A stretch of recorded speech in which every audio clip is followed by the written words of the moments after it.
ঈদের আগে মানুষের হাতে ফ্যামিলি কার্ড তুলে দেবে সরকার। প্রথমে পাবেন হতদরিদ্ররা, পরে পর্যায়ক্রমে দেওয়া হবে সবাইকে। সচিবালয় তারেক রহমানের নেতৃত্বে মন্ত্রিসভায় সিদ্ধান্ত। তারেক রহমানকে চিঠি পাঠিয়ে অভিনন্দন জানালেন মার্কিন প্রেসিডেন্ট ডোনাল্ড ট্রাম্প। নিজ স্বার্থ অক্ষুণ্ণ রেখে অন্য দেশের সাথে নতুন সরকার সম্পর্ক এগিয়ে নেবে জানালেন পররাষ্ট্র প্রতিমন্ত্রী। যোগাযোগ মন্ত্রণালয়ে চাঁদাবাজির সুযোগ থাকবে না। 180 দিনের কর্মপরিকল্পনায় সড়কে শৃঙ্খলা ফেরানোর প্রধান কাজ বলেন সড়ক পরিবহন, রেলপথ ও নৌ পরিবহন মন্ত্রী শেখ রবিউল।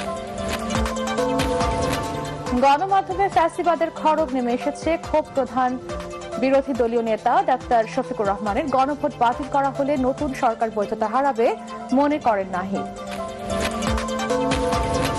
ঋণের বোঝা নতুন সরকারের বড় চ্যালেঞ্জ। অর্থনীতিতে দীর্ঘমেয়াদী পরিকল্পনা প্রণয়ন ও বাস্তব সিদ্ধান্ত গ্রহণের পরামর্শ। বিভিন্ন চুক্তি পুনর্বিবেচনার সুপারিশ বিশেষজ্ঞদের।